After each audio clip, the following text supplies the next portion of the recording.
గౌరవం ఉంది, ఒక ప్రతిష్ట నిలిపిండు కేసీఆర్. నీ భాష వల్ల, నీ చర్యల వల్ల, నీ విధానాల వల్ల, నీ పిచ్చి తుగ్లక్ చర్యల వల్ల ఈ రాష్ట్రం యొక్క పరువు ప్రతిష్ట మంటగలిసేటువంటి పరిస్థితి ఏర్పడతా ఉంది. నిన్న మేము శాసనసభలో, శాసన మండలిలో కేసీఆర్ గారి పట్ల రేవంత్ రెడ్డి చేసిన అనుచిత వ్యాఖ్యలకు మేము వాకౌట్ చేసినాం. వాకౌట్ చేస్తే నిన్న మాట మార్చిండు.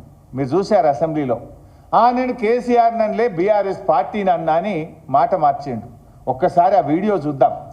ప్రజలకు, ఈ రాష్ట్ర ప్రజలకు నిజాలు తెలవాల్సిన అవసరం ఉంది. బీఆర్ఎస్ పార్టీని అన్నాడా, కేసీఆర్ గారిని అన్నాడా, నిన్నేమని మాట మార్చిండో ఒక్కసారి రాష్ట్ర ప్రజలు, మీడియా మిత్రులు కూడా చూడాలని నేను కోరుతా ఉన్నా. పెట్టు బాబు. నేనే తప్ప మాట్లాడిన అధ్యక్ష. ఏమన్నా నేను ఆనాడు మీరు అధికారంలో ఉన్నారు, స్టేచర్ ఉండే, తర్వాత ప్రతిపక్షం స్టేచర్ అయిపోయింది, ఆ తర్వాత గుండు సున్నా వచ్చి 8 డిపాజిట్లు పోయినాక మార్చురీలో పోయిందని అన్న అధ్యక్ష. నేనేమన్నా అధ్యక్ష, అందులో తప్పేముంది అధ్యక్ష?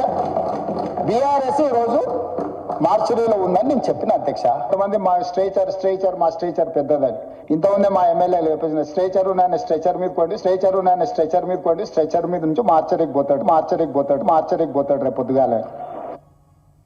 ఇంత స్పష్టంగా మీరు చూసిండ్రు. స్ట్రేచర్ ఉన్న ఆయన స్ట్రెచర్ మీదకి పోయిండు, అక్కడి నుంచి మార్చురీకి పోతాడు అని కేసీఆర్ గారిని ఉద్దేశించి ఏకవచనంతో డైరెక్ట్గా ఆయన యొక్క చావును కోరుకునే విధంగా రేవంత్ రెడ్డి మాట్లాడాడు. నిన్న సిగ్గు లేకుండా అసెంబ్లీలో ఏమంటాడు, మళ్ళీ మాట మార్చి, నేను కేసీఆర్ని అనలేదు, బీఆర్ఎస్ పార్టీని అన్నా. ఇంతకంటే సాక్ష్యం ఇంకోటి కావాలన్నా? 24 గంటల్లోనే మాట మార్చడంలో రేవంత్ రెడ్డి మించినోడు ఇంకోడని ఉంటాడా? నీకు సిగ్గుంటే, నిజాయితీ ఉంటే క్షమాపణ చెప్పు. నేను తప్పుగా నోరు జారిన కేసీఆర్ గారిని మార్చురికి పోవాలని ఆయన చావును కోరుకున్నా అని జాతిపిత అయిన కేసీఆర్కు క్షమాపణ చెప్పు. ఏమన్నా ఆయన పెద్ద మనసుతో నిన్ను క్షమిస్తాడు, ప్రజలు క్షమిస్తారు నిన్ను. ఇలా కేసీఆర్ అంటే ఒక వ్యక్తి కాదు, తెలంగాణ రాష్ట్రాన్ని సాధించిన 4 కోట్ల ప్రజల కలలను నిజం చేసిన స్వప్నికుడు. నువ్వు ఆయన పట్టుకొని ఆ రకమైన భాష మాట్లాడుతావు. నేనేమంటాడు, మళ్ళా మాట మార్చేసిండు. మాట మార్చి నేను అట్లా అన్నానా అని నిన్న మాట్లాడే ప్రయత్నం చేసిండు. అసలు నువ్వు ఎన్ని మాటలు మార్చినావు రేవంత్ రెడ్డి? చెప్తే ఇదంటే చూడు, రాస్తే రామాయణం అంతా, చెప్తే భారతం అంత ఉన్నది నీ కథ. నువ్వు మాట్లాడిన అబద్ధాలు, నువ్వు చేసిన గోబల్స్ ప్రచారాలు అంతా ఇంత కాదు. ఎల్ఆర్ఎస్ మీద ఏం మాట్లాడినావు రేవంత్ రెడ్డి నువ్వు?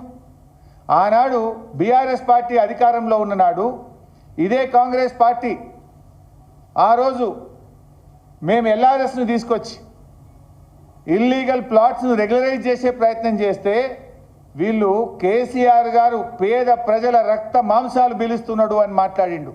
బట్టి విక్రమార్క గారు, ఉత్తమ్ కుమార్ రెడ్డి గారు, సీతక్క గారు, రేవంత్ రెడ్డి గారు ఒకరిని మించి ఒకరు కేసీఆర్ గారిని తిట్టారు, బీఆర్ఎస్ పార్టీని తిట్టారు. మరి ఇప్పుడు మీరేం చేస్తున్నారు? ఇవాళ మీరు ఆనాడు ఉచితంగా చేయాలి ఎల్ఆర్ఎస్ అన్నారు, కానీ ఈరోజు మీరు ఎల్ఆర్ఎస్ కట్టాల్సిందే, 31 తారీఖు డెడ్ లైన్ అని పేద ప్రజల మెడ మీద కత్తి పెట్టి ఈ డబ్బులు లేని కష్టకాలంలో, ఆర్థిక మాంద్యంలో ఇవాళ ప్రజలను డబ్బులు కట్టాలని ఎల్ఆర్ఎస్ పేరిట తెలంగాణ ప్రజల రక్త మాంసాలు పిలుస్తున్నది ఇవాళ కాంగ్రెస్ పార్టీ. నీకు నిజాయితీ ఉంటే, నీతి ఉంటే, నువ్వు మాట్లాడే మాటలో నిజం ఉంటే, మనిషివైతే నువ్వు ఇచ్చిన మాట ప్రకారంగా ఎల్ఆర్ఎస్ను ఉచితంగా చేయి. లేదంటే ఆనాడు రాజకీయం కోసం మాట్లాడినాం, మేము ఇలా పేదల రక్త మాంసాలు పీలుస్తామని చెప్పి చెంపలేసుకొని ప్రజలకు క్షమాపణ చెప్పాలని రేవంత్ రెడ్డి నేను డిమాండ్ చేస్తా ఉన్నా.